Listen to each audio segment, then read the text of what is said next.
Kalage Sundarakaram Sadaika Priyadarshanam Ajnana Nashakam Devam Sadgurum Muralidharam Sadguru Maharaj Ki Jai. Vyasaya Vishnu Rupaya Vyasa Rupaya Vishnave Namo Vai Brahma Nidaye Vasishtaya Namo Namaha. This sloka, I am sure all Hindus, all of us would certainly know.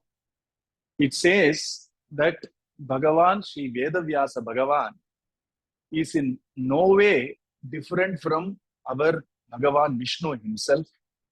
And Vishnu is no way different from Sri Vyasa Bhagavan. Today is a very auspicious day of Guru Purnima. And it is a full moon day, so it's called Purnima. And why is it called Guru Purnima? It's called Guru Purnima because today is the day of descent of Sri Vedavyasa Bhagavan himself. He actually emerged from the penance of Parashara by the will of Bhagavan himself, sage Parashara. Today was the very day when he descended. Instead of it being called Vyasa Purnima, it is also called that way. It is very popularly called Guru Purnima because in our Sanatana Dharma, if there is one person or one personality or one divine personality whom everybody agrees as Acharya and a Guru, whom everybody worships today, irrespective of their denomination or Sampradaya, it is Vyasa Bhagavan.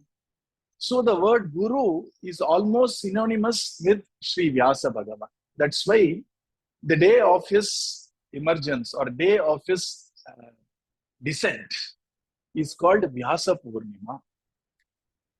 We all belong to this wonderful Satsang led by our beloved Guru Maharaj, Maharanyam Sri Muralidhara Swamiji. And all of us have, in many ways, tremendously are benefiting from the divine grace of our Guru Maharaj. He has given us counsel like a friend at times. He has guided like a teacher, mentor, and a guru. He takes care like a mother and father. And there are some of us who worship him as the highest manifestation of divinity itself. They are all called Acharya Nishtas. It is there in all Sampradaya. If you ask me the greatest benefit we derive from him in our day-to-day life, it is this. Somehow, our Guru Maharaj has managed to elevate our perspective to not only look at life from our own small little center of me, my family, mine, etc. He has somehow managed to grace us with a perspective of relishing bigger things in life, of relishing the very fact that we are a part of a wonderful dharma called Sanatana Dharma. He has instilled in us the joy and pride of being in Sanatana Dharma, which I think is one of the great benefits we derive from him. Because normal people, I'm not talking about you and me, normal people are worried only about what is going to happen to me today, what is going to happen to me tomorrow, how is my career going to be, how is my family going to be, am I be saved from any troubles and difficulties, trials and tribulations, can I have a comfortable life? Their entire perspective is limited by this very small little bandwidth.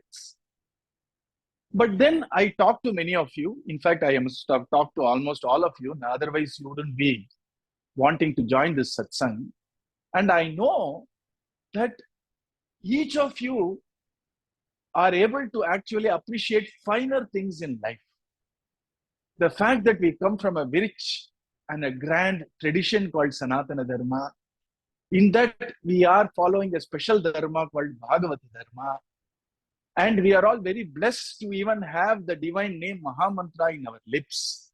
We are very blessed to even hold Srimad Bhagavatam in our hands or in our lips or in our ears. That we are very blessed to even understand that Radha Krishna Yugal Sarkar is the Supreme Bhagavan. We are very blessed to understand the divinity and the beauty of Sri Vrindavanam or Madhurapuri to an extent that we take it for granted. We don't even know that it is something very special which has been bestowed upon us, because 99.9999% of human population does not know how to appreciate bigger things in life. Almost all human race is pretty much centered around, will I be comfortable? Will I be happy? Even the family and others are secondary. Will I be happy? Will I be comfortable? Will I be safe from troubles? Stuff like that. So I think things which we generally take for granted should not be enough. And today is the day when we can reflect and understand the amount of grace, amount of blessings we have been bestowed upon, because we are able to appreciate finer things. The greatest blessing of a guru to a sishya like us, I think, is to make us a rasika. You see, the fact that this is our last janma, that one name we got from our guru will take care of it. The fact that all our papas can be completely destroyed, all our sins can be completely destroyed, hence make our mind clear, can be taken care by the name given by the guru. But to become a rasika, to relish the life while we are still breathing in this body, is a great benediction. And that's what we all have, you see. And I think our Swamiji very beautifully says, and he made the term bhakti as something very practical for you and me. Bhakti obviously means divine love, but the word love itself is anirvachaniya prema swarupa. Anirvachaniya means it is beyond words and beyond thoughts. So when you say love, we have our own conception of love. So it becomes very difficult for us to even practically understand and if possible practice bhakti. And our Swamiji gave a very simple first step, last step type of a practical definition of bhakti.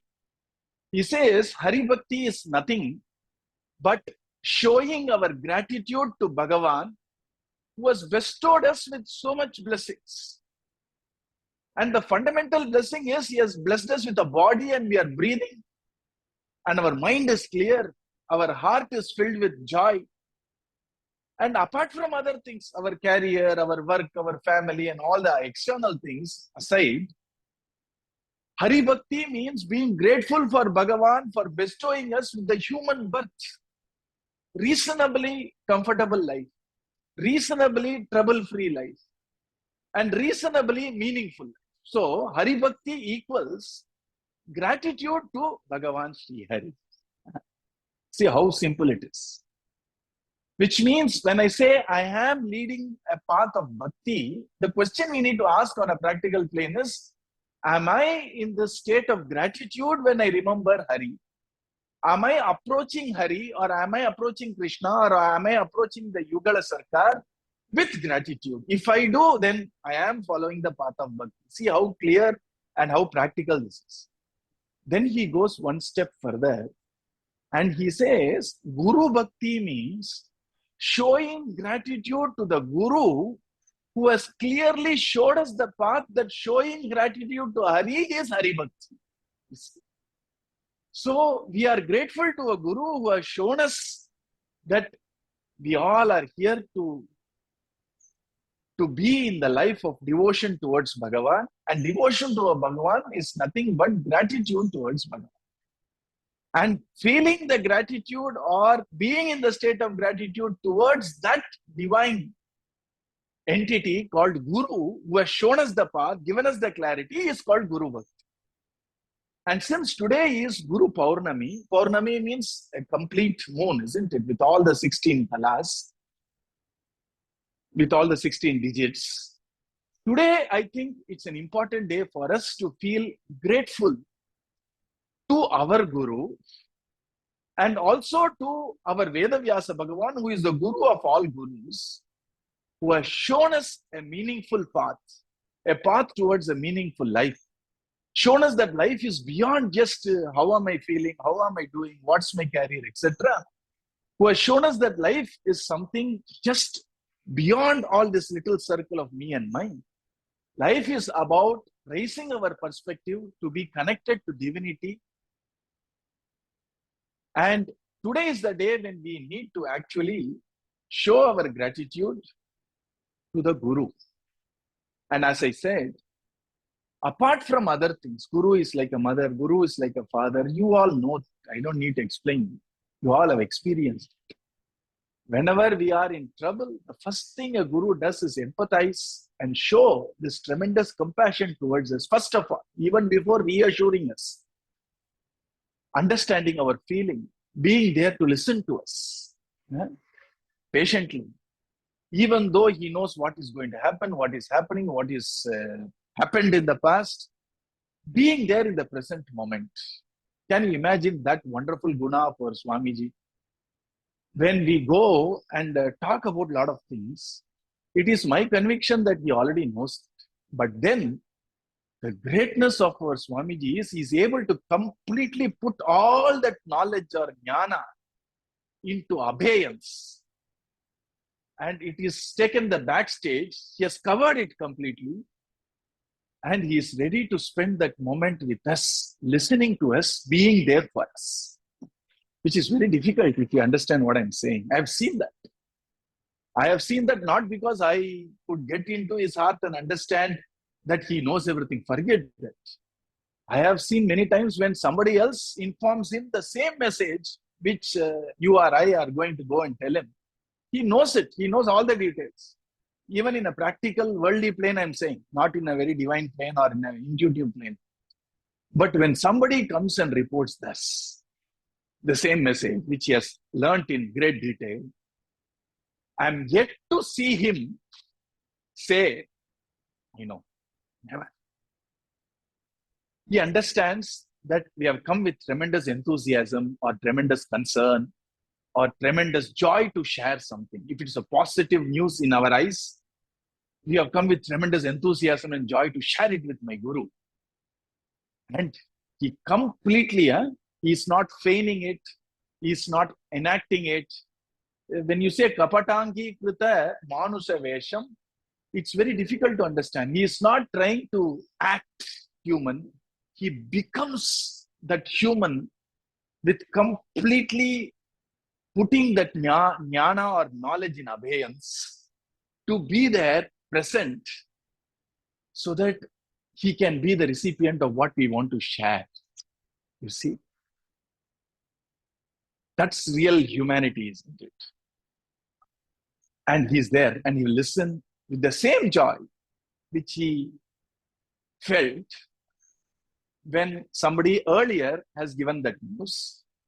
And when that person who is the real, we can use the word positively affected party coming to give that news, he sits and with the same enthusiasm, with the same openness, he listens and connects and emotes, which is very unique to our Swamiji. And if it is a news which is concerning or troubling, I'm yet to see him say, yes, I already know, don't worry. No, he will come to that later. He is there for us, listening with absolute care, with absolute unconditional love, and showing understanding to a feeling. Romba kashtama irukko. And you understand there is at least somebody in this world who is willing to listen to me. There are people who can assure us. There are people who can even possibly forecast what is going to happen. In all these, even astrologers can do it. But to find a fine, divine, if I can use the word, human being, to be there, to listen, to connect, to understand, to show that I am there. Not just to reassure, but to listen. But to connect with us, and then he takes the role of a Guru. So when you say Guru Mata, Guru Pita, Guru Amuchi Kula Devata, you can see that happen in day-to-day dealings with our beloved Swamiji. First is a mother. The mother would first listen to the heart. Mother would first empathize. When I say mother, of course, there is a father in a mother and a mother in a father. I'm talking about the principle of motherhood, if I can. So first he is there to listen. And that's what happens. I'm not talking about aram se, taking the time, taking the comfortable time to listen. I have seen that listening happen with 1,000 people standing in queue every Ekadasi, or yesterday when Swamiji is, giving darshan to thousands of people in Guru Poornima event in Bengaluru. Even then, if there is a personal darshan and somebody shares something with him, at that point of time, he is now, relaxed and he's listening. That also I have seen. When people come, there is a big queue outside. And already Swamiji has done puja. He must have woken up very early in the morning. And in a human plane, it's going to be difficult. It's Ekadasi. He didn't even have proper, if I can use the word, food for his bodily nutrition or whatever, nourishment. And there is a big queue behind. He is able to be present, listen, and show that he has understood. Within the half a minute, many times Swamiji is not in a hurry. I have seen that, and you may agree with me. The person standing is saying, there are so many behind me, and I feel very abashed. I feel very shy to even talk and take so much time of Swamiji. Those are your fine qualities, okay? As devotees, I have seen it. I used to think, you have come from so far, and this is your chance. It's okay. Take 5 minutes if you want to. And I have seen you telling me, how can I do that? There are so many behind me. That's your wonderful, beautiful, fine nature. But Swamiji is ready to listen. And while you are talking, or while we are talking for half a minute, in that half a minute, he shows connection, he shows understanding. When each of them get their tirtham and leave, you can see the tremendous relief that, at times their eyes are wet, and you can see the tremendous joy. You can see a tremendous sense of, I'm taken care type of a reassurance in the faces of each and every person, whether they spend 10 seconds with Swamiji, half a minute with Swamiji. At times people take even 1 minute with Swamiji during Ekadasi, or during some darshan when we are fortunate to find him, not with so much of crowd, when he spends half an hour or 1 hour possibly with us. When we come out after the interaction or connection with Swamiji, the same reassurance. And that, I think, is something we need to be truly grateful for. That's on a day-to-day stuff. But as I was starting to tell you, our Swamiji has given us a wonderful perspective of seeing beyond day-to-day Roj ka Janjat, which I don't think, unless it is a Mahatma, that person can ever inspire that in us. We want to serve Sanatana Dharma. We want to serve Bhagavata Dharma. Of course, we do it under the aegis of serving our Guru. But do you see what he has made us? He has given us meaning in life. Instead of just worrying about me, mine, many of you are taking Gopagutiram classes. You are not free because you have, by the grace of a Guru, elevated your perspective. You have broadened your need to understand that not only should I find my physical organism to be happy, I need to do something for a broader community. I need to do something for the Sanatana Dharmis. I need to do something for my locality. I need to do something for the country which I have originated from. I need to do something for the country which I live in. This is impossible for a normal human to develop, you see. And I have seen that without exception with all the devotees of GOD, with our Satsang family, because Swamiji has never instructed anybody to go serve humanity. Never. Never.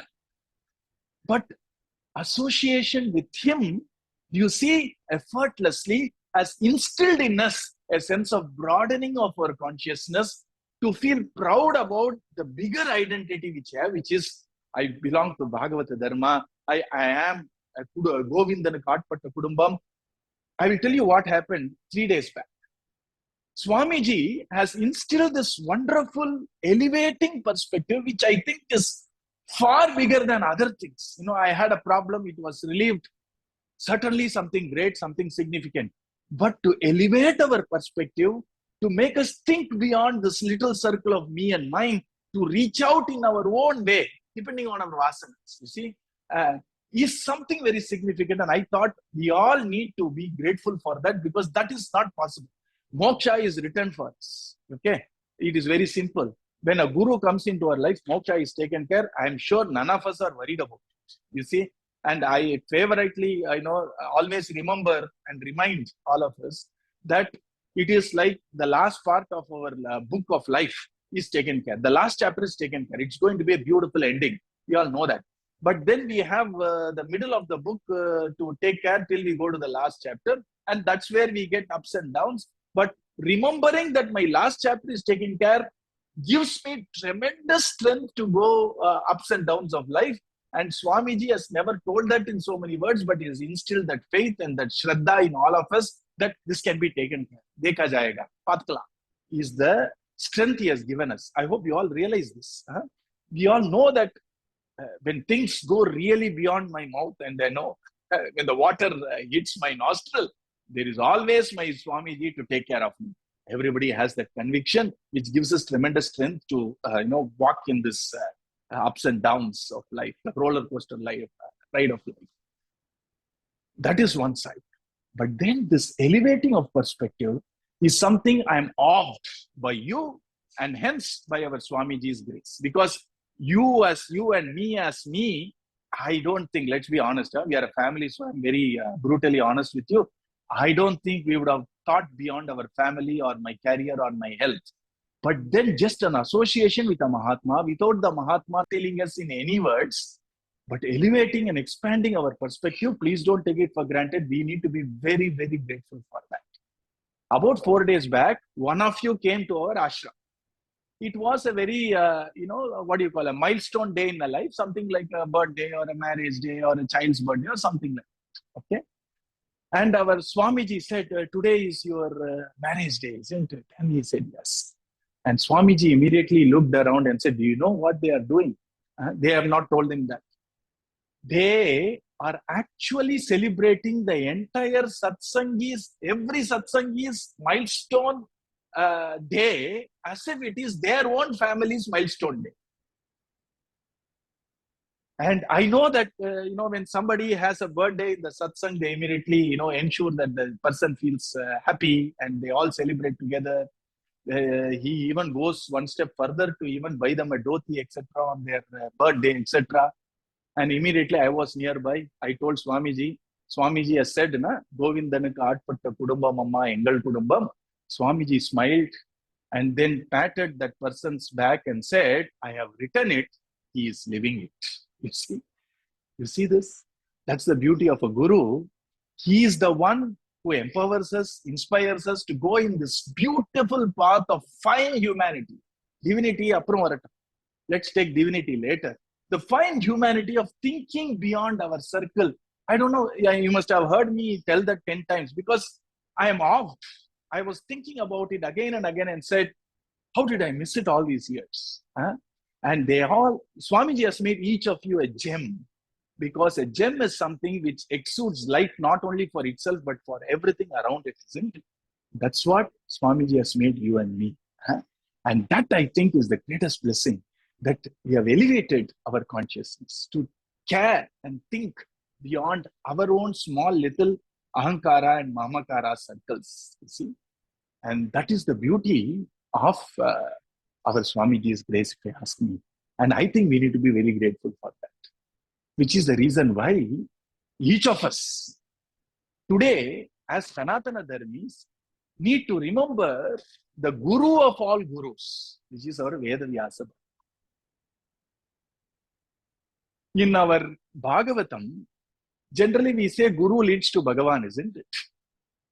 Many of the devotees have even begged Bhagavan to come as a Guru to him, because Bhagavan will just be Bhagavan. If you have one bhava, Bhagavan will emote in that bhava. If you have Gopi bhava, he will emote with Gopi bhava. If you have Sakya bhava, he will emote with Sakya bhava. If you have Vatsalya bhava, Bhagavan will emote with Vatsalya. If you have Shanta Bhava, it will shine in our heart with Shanta Bhava. It depends on how we emote, Bhagavan will reflect. But then a guru can reflect all these, just being a guru. And that is the reason why in Srimad Bhagavatam, one of the earliest avatara, Adi avatara is Matsya Bhagavan. And our Bhagavan himself in Tamil Nadu, in Madurai, he actually enacted this Matsya Avadara to a great Pandya king called Satyavrata. Swamiji loves the word Satyavrata. Okay. And he says there are two beautiful vratas in the names, vrata, with ends with a vrata. Three actually.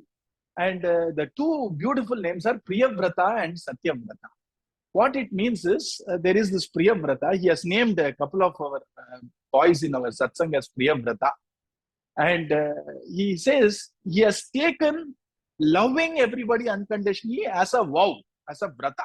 So he's called Priyavrata. And this Pandya king has taken a vow of speaking the truth, walking the path of truth, nothing else, and hence Satyavrata.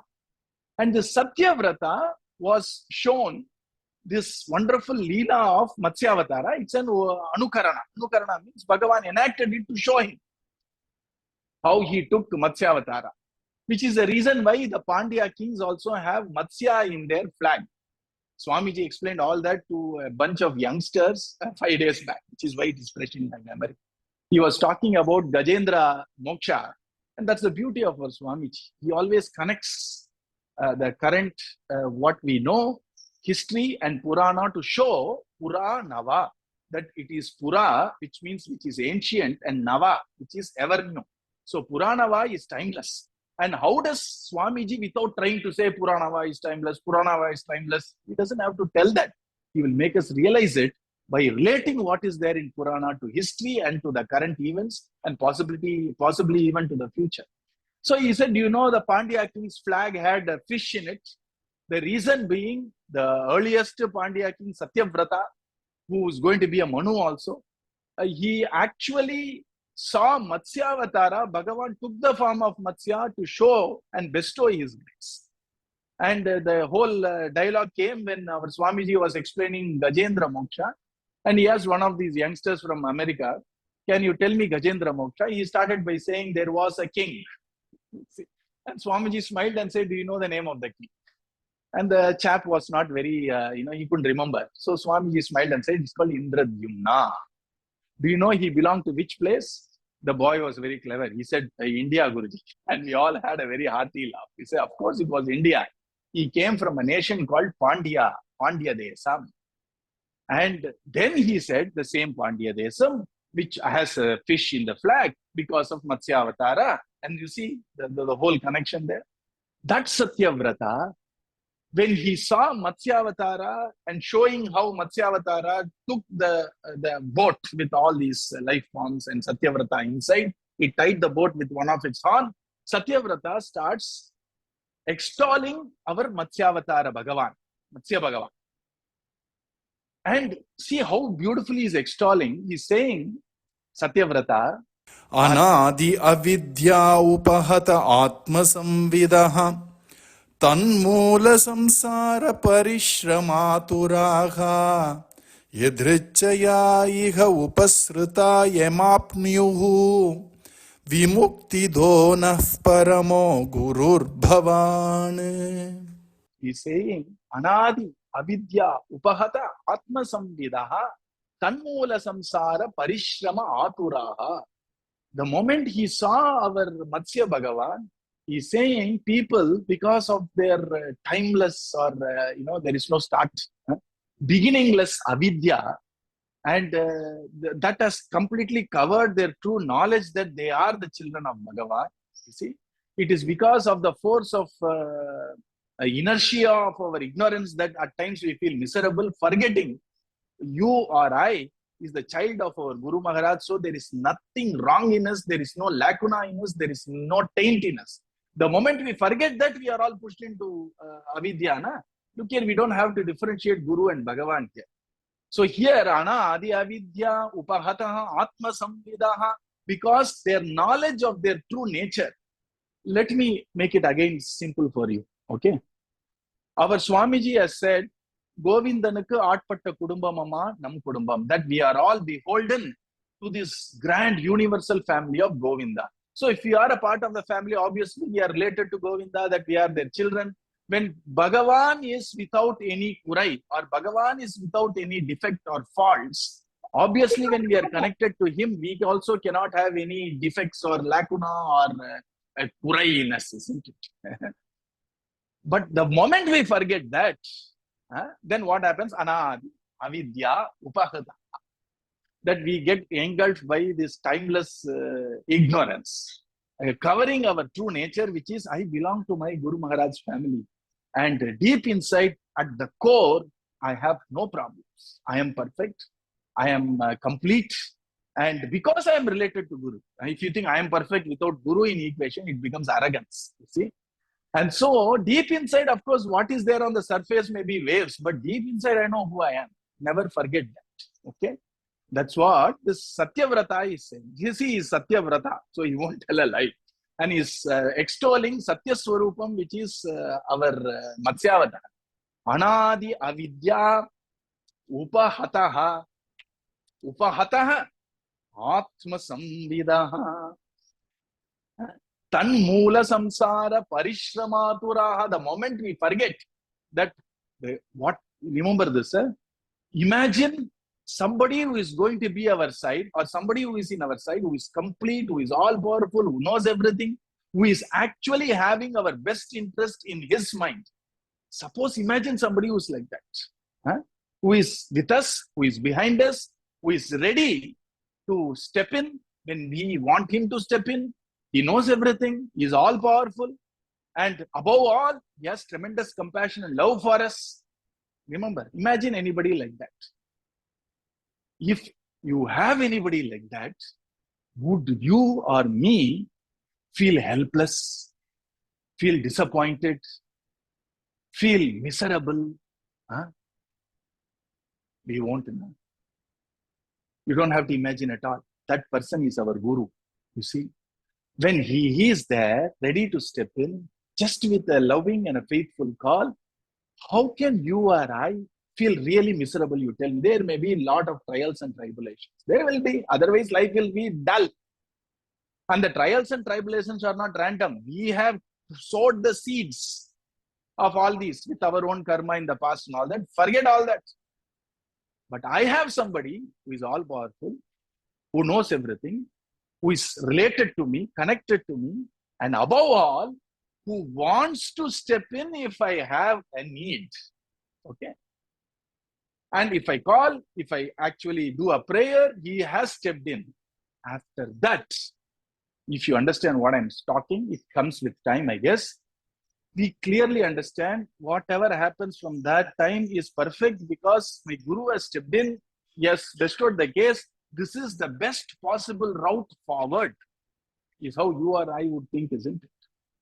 And that's what he's saying. Anadi, avidya, upahata, atma samvidaha, tanmula samsara parishramaturaha, yadrichayaiha, upasruta, yamapniyuhu, vimuktido naparamo gurur bhavan. Yadrichaya. Now the first part of the sloka is saying the problems or the so-called trials and tribulations, the ups and downs of life is our current state. And to get rid of the current state, Satyavrata is asking Bhagavan, Matsya Bhagavan right in front of him. Yadrichaya means by Bhagavan's grace alone, Bhagavan himself comes into one's life as Guru. In a wonderful Vedantic work called Kaivalya Navanitam, it is a Vedantic work, okay? In that, a person is praying and telling that Atma Swarupa in me, when it has decided that I need to be one with that Atma Swarupa, the same Atma Swarupa, the same Brahma Swarupa comes outside in form of a Guru to make sure that I am reunited with that source of my being. That's Vedantic side. And here is Bhagavan, Matsyavataram, right in front of Satyavrata. Satyavrata is saying, Yadrichaya, only by Bhagavad Kripa, Iha Upasrita Yamapnuyuhu. That Yam, whoever is Apnuyuhu, whoever is the recipient or whoever is able to find, I wouldn't say find, whomsoever Guru finds, Edrichaya, only by Guru's grace, Vimukti though, immediately a Guru frees that person. How does he free the person? First, he frees the person from Ihalokam. He frees the person from the concerns of this life, in this world. Then he frees the person from the clutches of the higher worlds, whether you call it heaven, hell, or whatever it is, and takes him to the feet of Bhagavan. Ihaloke, paraloke.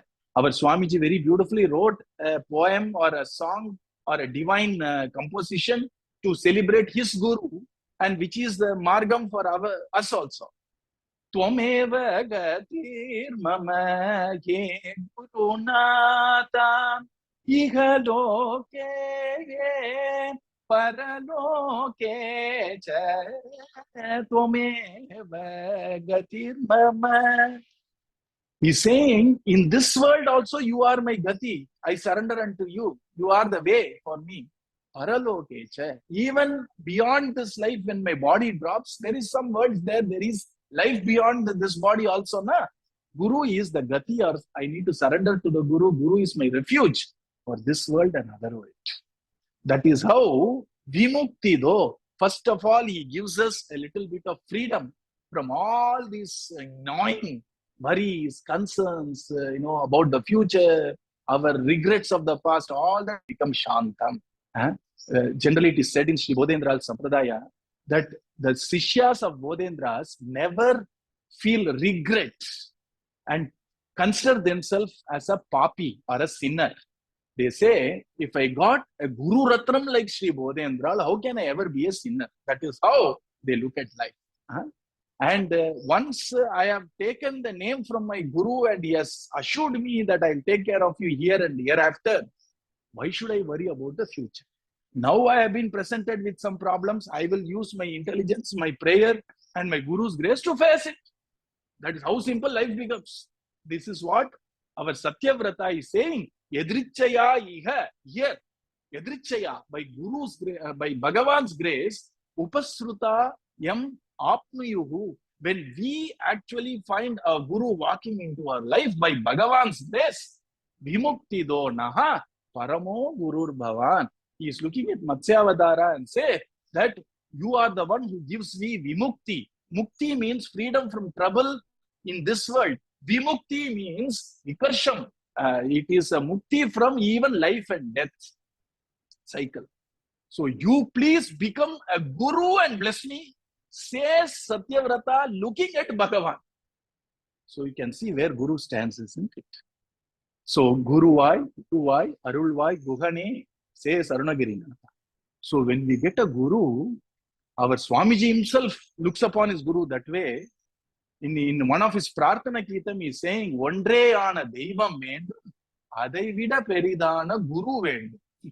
I want that one which we call divinity or Bhagavan or God. And I also want a Guru who is even greater than God. That is the fortune we all have. And Yadrichaya, he says, which is 100% true. Our Swamiji once confided, I'm just confiding with you because we are all family. Many people come and see me. Some of them even do a lot of japa. Some of them even do a lot of dhyana. Some of them are well-read scholars. Our Swamiji says, I don't really look at all that. There are some people whom I can immediately relate to and emote with. And those are the people who have got the grace of Bhagavan and come to me. And only that matters to me, is what he said. You see, Yadrichaya iha upasruta yam apnayuhu is Bhagavata verse. We saw it practically. He says, there are some people, Bhagavan kripa panni, Bhagavan kripainala sila பேர் என்கிட்ட வருவா, பல பேர் என்கிட்ட வருவா, அவா கிட்ட நான் அப்படி எனக்கு வரக்கூடிய ஒரு பிரேம அவா கிட்ட ஒரு போறா மாதிரி பணக்காராகிட்டயோ, இல்லைன்னா படிச்சவாகிட்டயோ, இல்லைன்னா நிறைய தபஸ் பண்ணவாகிட்டயோ, ஜபமனா பண்ணிட்டு போட்டுமே. ஆனா இவெல்லாம் பகவத் கிருபையினால இங்க வந்திருக்கான்னா அவ மேலதான் எனக்கு நிறைய அன்பு பாயிருதுன்றாரு. He's saying it is like, how do you say? We don't have a choice because we are bound. And Mahatmas are in the state of choicelessness because they are free. I'm talking about that choicelessness. That the prema of a guru falls. At times you find it falling on some person whom we don't know at all, related at all to the satsang at all. Then I realized it is because Bhagavan Kripapani Vandirkampa. We don't know the background of any person. Each of us are somehow been blessed by Bhagavan. And that is how you are a part of the satsang. And unimaginable grace with a guru, which I don't know if I'm not talking just out of my bias or prejudice. I'm talking out of the 32 years of being with him. Imagine somebody so great, huh? He's beyond all that. That much I'm truthfully telling from my heart, not out of my emotion and all that. And that is the bhagyam we all have. That is the bhagyam you and I have right now. And that bhagyam we have to really remember on the Guru Poornima day. That is the reason why I thought we would, as a family, come together. Like, in America, on a cold winter morning, you put a fireplace and everybody gathers around fireplace in a spirit of family and camaraderie. And then we talk about our father or our grandfather who has blessed all of us. Likewise, we are in a small little fireplace giving warmth. That fireplace is called Satsang. And we are all gathered together around as family to together celebrate our Satsang's father, our Satsang's Guru, our Satsang's Bhagavan, which is our beloved Sri Swamiji, on this wonderful day of Guru Poornima. And this day, we all need to be very grateful to Guru of all Vedavyasa Bhagavan. Without Vedavyasa Bhagavan, we can dare say there is no Sanatana Dharma possible in Kali Yuga. And that Vedavyasa Bhagavan has beautifully protected the Vedas, divided into 4, so that we still have Rig Veda, Yajur Veda, Sama Veda, Atharva Veda. And then he has also ensured that the essence of Vedas, for those who are not able to read the Vedas, has been put in Puranas and Itihasas. And then he also ensured that the final purport, Tatparyam, the essence of Vedanta is offered in about 550 plus verses, aphorisms called Brahma Sutra. Above all, out of his tremendous compassion towards humanity, he also gave us Srimad Bhagavatam, which underlines and highlights the simplest, easiest dharma which you and I are following, the dharma of relying on Bhagavan's grace and Nama Sankirtana, without which no other dharma can thrive in Kali Yuga. It is the base in which all dharmas can thrive, because the 6th question asked by our Shaunaka Rishi to Suta Pauranika is Dharmakam Sharanam Gataha. To whom or to which entity did dharma surrender unto in Kali Yuga so that it can find its nourishment? The answer to that is the last verse of Srimad Bhagavatam, Nama Sankirtanam. Yasya sarva papa pranashanam pranamo dukkha shamanaha tannamami harim param. So Vedavyasa Bhagavan gave us Srimad Bhagavatam, underlining and highlighting Bhagavata Dharma, the Dharma of listening to Bhagavan and Guru's madhuryam or sweetness and mahima, greatness, and doing Nama Sankirtana and remembering Bhagavan with gratitude whenever possible. So the greatest kripa he has done for humankind is showing Bhagavata Dharma. So we need to remember Vedavyasa Bhagavan and our own Guru Maharaj in equal terms. Vedavyasa Bhagavan is the greatest avatara, says Sri Sri Anna in Vyasa Vijayam. When there is Rama Avatara, Krishna Avatara, Varaha Avatara, Narasimha Avatara, he boldly proclaims the greatest of all Bhagavat avatars, Vishnu's avatara, is Vyasa Bhagavan's avatara. Why? Because without Vyasa Vakyam, without the statements and without the works of Sri Vyasa Bhagavan, none of us would have heard about Rama or Krishna or Vishnu or Narasimha or Varaha. So he is the one who actually ensured these avatars lived in Kali also. Hence boldly his greatest avatar is Vyasa Avatar. But now I am saying, if we had not come to satsang, if we had not been fortunate to be under the wonderful shade of our Guru's charana, would we have really known Vyasa Bhagavan's greatness? Would we have really known Bhagavata Dharma? Would we have really known Rama or Krishna? We would have gone to temples, we would have done some archana in our name, in our family's name. But would you or I would have relished Ramakatha? Let me tell you, the way in which we relish Ramakatha or Krishna Katha, none of the people outside of satsangs can relish it.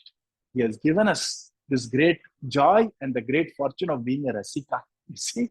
And that is a great bestowed benediction, isn't it?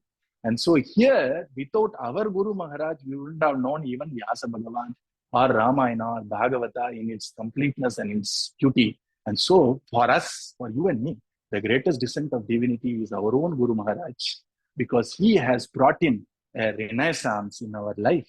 He has lit the wonderful lamp of rasa, of jnana, of bhakti in our hearts. So today, let us chant Mahamantra with tremendous gratitude to our Guru. Let us do it how our Kunti Devi taught us to do. Remember all the small trials and tribulations we faced in the past, and how we came out of it, of our Guru's grave while chanting the Nama. Then also remember the bigger things he has bestowed in our life, which we shouldn't take for granted. We are able to chant. We are able to read Bhagavatam, relish it. We are able to listen to Ramayana, relish it. We are able to chant Mahamantra, relish it. We are able to think upon our Brindavana Yatra with tremendous joy. We are able to think, we are able to remember our Madhurapuri Yatra with joy. We are able to understand that every moment I spend time with my Guru is a source of joy. Remember all that. Feel grateful to our beloved Guru Maharaj's holy feet, and we have celebrated Guru Poornima perfectly. So let us all chant 11 times Mahamantra, and then I will chant one of the slokas, which is the Mangala sloka, which one of our satsang devotee has written and blessed by our Swamiji and approved by our Swamiji. I will tell it and you can repeat it, and that way our Guru Purnima would have been a perfect, complete celebration. Sadguru Maharaj ki jai. Hare Rama, Rama Rama, Hare Hare. Hare Krishna, Krishna Krishna, Hare Hare. Hare Rama, Rama Rama, Hare Hare. Hare Krishna, Krishna Krishna, Hare Hare. Sadguru Maharaj ki jai. Premamrutam yo Murali Ninadaihi Sri Krishna Rupena Puravarsha Adhyapi Soyam Muralidharakyo Ushnati Premna Bhuvanam Sa Arsham. Sadguru Maharaj ki jai. Kayena vacha manasendriyeva buddhyatmana va prakrite svabhavatu karomi adyat sakalam parasmai Narayanayeti samarpayami. Sadguru Maharaj ki jai. Radhe Radhe.